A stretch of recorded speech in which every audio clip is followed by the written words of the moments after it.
अस्सलाम वालेकुम व्यूअर्स, खुशखबरी सीरीज की नई एपिसोड में खुशामदीद। मैं हूं आपका मेजबान अब्दुर्रहमान। आज हम डिस्कस करेंगे दो खुशखबरियां।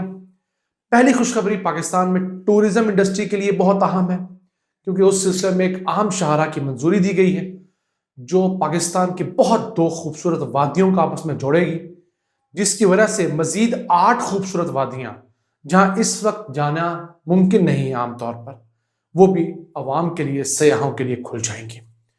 ये खूबसूरत शाहराह कालाम से शुरू होकर और ये कुमराट वैली तक जाएगी। इसको डिस्कस करेंगे। और दूसरी एक अहम खुशखबरी ये है कि पाकिस्तानी साइंसदानों ने कपास का ऐसा बीज तैयार किया है, उसकी 2 वैरायटीज तैयार की हैं, जो कि 50 मन फी एकड़ तक पैदावार देगा। यानी मौजूदा हमारे पाकिस्तानी किसान की औसत पैदावार से 2.5-3 गुना ज्यादा पैदावार वो बीज देगा। और वो बीज इसी के साथ साथ सख्त माहौल बर्दाश्त करने की सलाहियत रखता है और उससे पैदावार बढ़ाने के लिए कम पानी की जरूरत होती है। तो आज चलते हैं आज की पहली खुशखबरी की तरफ।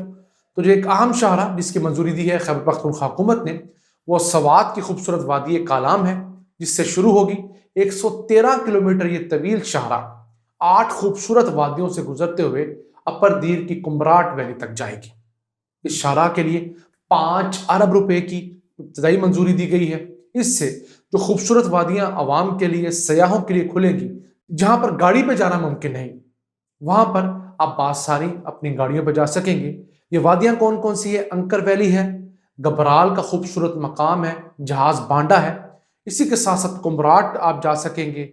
होता यह था कि जब ईद आती थी, कोई और त्यौहार आता था, तो सयाहों की बड़ी तादाद जो है अब वो वादी सवात का रुख करते थे। ऐसा भी देखने में आया है कि सिर्फ ईद की 2-3 छुट्टियों में 10 लाख से ज्यादा सयाह जो हैं वो वादी सवात में एंटर हुए हैं। पूरी वादी चौक होगी। क्यों? क्योंकि 2 बड़े मुकामात थे, एक मालन जब्बा और एक कालाम, और वो भी दोनों डेड एंड थे, यानी कि आपने जाना वहां है और वहीं से वापस भी उसी रोड से आना है।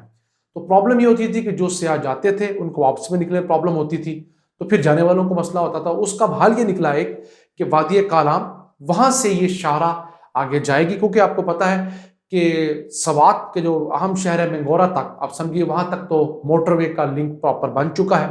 आप 1 घंटे के अंदर इस्लामाबाद पेशावर मोटरवे से आप पहुंच सकते हैं मंगोरा शहर के अंदर।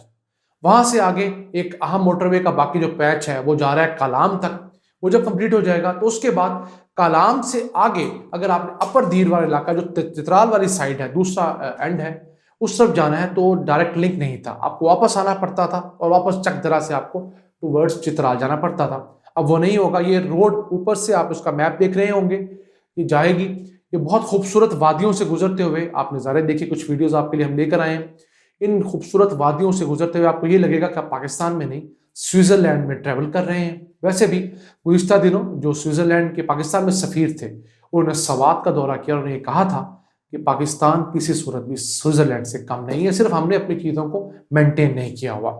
तो इससे टूरिज्म इंडस्ट्री फूलेगी, और जब टूरिस्ट जाएंगे तो उन इलाकों के अंदर रोजगार के मौके पैदा होंगे, छोटी छोटी दस्तकारियां वहां पर आएंगी, ट्राउट फिश के फार्म्स बनेंगे, वहां पर जो फ्रूट्स पैदा होते हैं वो हाई वैल्यू पर जब बिकेंगे तो वहां की मईशत जो है वो स्ट्रांग होगी, लोगों को रोजगार मिलेगा और गुर्बत कम होगी। इसी के साथ साथ खैबर पख्तूनख्वा की हुकूमत ने अब फेज 1 के अंदर 300 पुलिस एहलकार रेज करना शुरू किए हैं, जो कि टूरिज्म पुलिस होगी। 2 अरब रुपए का प्रोजेक्ट है। ये तमाम खूबसूरत मुकामात पर आम पुलिस की बजाय ये टूरिस्ट पुलिस के लोग, लड़के, यंगस्टर्स भर्ती किए जाएंगे, जो खुश इखलाक होंगे, यंग होंगे, आपको हेल्प करने वाले होंगे, रिश्वत से पाक होंगे। ये बड़ा अच्छा फैसला है। पूरी दुनिया में, थाईलैंड में चले जाएं, बाकी मुल्कों में टूरिस्ट पुलिस जो होती है वो लोगों को अकोमोडेट करती है, आम पुलिस की तरह दिहाड़ियां नहीं लगाती। उम्मीद करते हैं कि भी आम पुलिस के रंग में रंगी नहीं जाएगी इंशाल्लाह ताला। और इसी के साथ साथ ये खबर ये आई है कि इस वक्त खैबर पख्तूनख्वा हुकूमत ने रवां साल के अंदर 17 अरब रुपए के प्रोजेक्ट्स जो हैं वो टूरिज्म सेक्टर के लिए मुख्तस किए हैं, तो वो शुरू किए हैं मुख्तलिफ। इसी के साथ साथ अब तो आप नथिया गली के अंदर जो गवर्नर हाउस था, खैबर पख्तूनख्वा के गवर्नर के लिए मुख्तस था, उसको अवाम के लिए खोल दिया गया है। आप वहां पर जाकर उसको अपने लिए रेंट पर ले सकते हैं। इसी के साथ साथ जो वजीर आला हाउस था नथिया गली में, उसको आप रेंट पे आप ले सकते हैं, आम लोग ले सकते हैं। इसी के साथ साथ आईजी का जो हाउस था उसको आप ले सकते हैं। तो ये हाउसेज जो पहले सिर्फ गवर्नर और चीफ मिनिस्टर्स के लिए हुआ करते थे, अब आम पब्लिक के लिए होटल्स के तौर पर खोल दिए गए हैं। ये तकरीबन 169 रेस्ट हाउसेस पूरे खैबर पख्तूनख्वा में अवाम के लिए खोल दिए गए हैं, जो पहले सिर्फ सरकारी अफसरान के लिए थे। इसी तरह पंजाब के अंदर 179 रेस्ट हाउसेस पूरे पंजाब के अंदर जो थे मुख्तलिफ इदारों के, वो भी अवाम के लिए खोल दिए गए हैं। अवाम वहाँ जाकर किराया देकर रहायश पजीर हो सकती है और उन सहूलियात से इस्तेफादा हासिल कर सकती है। तो पहले जो करोड़ों अरबों रुपए का बजट उनकी मेंटेनेंस पे सरकार पल्ले से लगाती थी, अब सरकार उन्हीं रेस्ट हाउसेस से किराए की मद में करोड़ों अरबों रुपए कमाना शुरू हो गई है। ये पाकिस्तान के लिए एक बड़ा अच्छा इनिशिएटिव है, क्योंकि पाकिस्तान में होटल्स और मोटेल्स की तादाद कम थी। जो सयाह पाकिस्तान आते थे उनको रहाइश के लिए बड़े मसाइल होते थे। तो अब समझिए कि पीटीआई हुकूमत ने सरकारी रेस्ट हाउसेस खोल के एक साथ ही मुल्क में 350 से ज्यादा होटल्स का इजाफा कर दिया है। हम उम्मीद करते हैं कि इनका मेयार जो है वो मजीद बेहतर से बेहतरीन किया जाएगा। आइए चलते हैं आज की दूसरी खुशखबरी की तरफ। तो वही है कि पाकिस्तानी साइंसदानों ने, जो पाकिस्तान का सबसे बड़ा कॉटन रिसर्च इंस्टीट्यूट है वो है मुल्तान में, जिसको सेंट्रल कॉटन रिसर्च इंस्टीट्यूट कहते हैं, उसने कॉटन की 2 ऐसी वैरायटीज बनाई हैं जिनकी औसत पैदावार फी एकड़ 50 मन है। याद रहे, इस वक्त हमारे किसान जो औसत पैदावार लेते हैं 18-20 मन लेते हैं। तो इस सिलसिले में 2.5 से 3 गुना ज्यादा पैदावार है। दूसरा, ये 2 बीज जो बनाए हैं इनके अंदर पानी आपको कम चाहिए, क्योंकि पाकिस्तान में पानी कम है। इसी के साथ साथ कम नहीं है, हम जाया बहुत करते हैं, तो अवेलेबिलिटी कम हो रही है। तो उसी के साथ साथ ये सख्त मौसम है, यानी कि शदीद गर्मियों को बर्दाश्त करने की इनके अंदर भी सलाहियत है। तो इस सिलसिले में ये 2 कॉटन सीड्स के जो वैरायटीज थी, इनको पंजाब कॉटन जो सीड बोर्ड है उसने भी मंजूर कर लिया है। इनका अगर आप नाम जानना चाहते हैं तो एक का नाम है BTCIM 663, दूसरे का नाम है BTCIM 343। हमने आसानी के लिए आपको स्क्रीन पर भी लिख दिया है। आप इनका बीज 250 रुपए किलो जाकर इस इंस्टीट्यूट में मुल्तान से ले सकते हैं। इनकी लोकेशन और वेबसाइट आप स्क्रीन पर देख रहे हैं, आप इनको वहां जाकर कांटेक्ट कर सकते हैं। इनसे 250 रुपए किलो आप बीज बासानी ले सकते हैं। जो किसान मुल्तान के गिरदोनवा में हैं, जो हमें सुन रहे हैं, वो जरूर जाएं, इस कॉटन सीड को ट्राई करें वहां से लेकर, और इंशाल्लाह 6 माह बाद हमें इसका फीडबैक भी जरूर दीजिएगा। क्योंकि पाकिस्तान में कॉटन एक कैश क्रॉप है जिसको बर्बाद कर दिया गया गुज़िश्ता 4-5 सालों में नून लीग हुकूमत ने। क्योंकि कॉटन की जो बेल्ट थी हमारा जनूबी पंजाब, वहां पर गन्ना काश्त कर दिया गया। उसकी वजह से जुल्म ये हुआ कि हमारी जो सबसे बड़ी एक्सपोर्ट्स थी टेक्सटाइल की, वो कम होना शुरू हो गई। अब इस साल भी हम अपनी जरूरत से आधी कॉटन पैदा करने में कामयाब हुए हैं। बाकी कॉटन हमें मंगवानी पड़ रही है दुनिया भर से महंगे दामों, हमें डॉलर्स खर्च करना पड़ रहे हैं। हालांकि हमारी 15 बिलियन डॉलर्स की सबसे बड़ी एक्सपोर्ट जो है वो कॉटन की थी।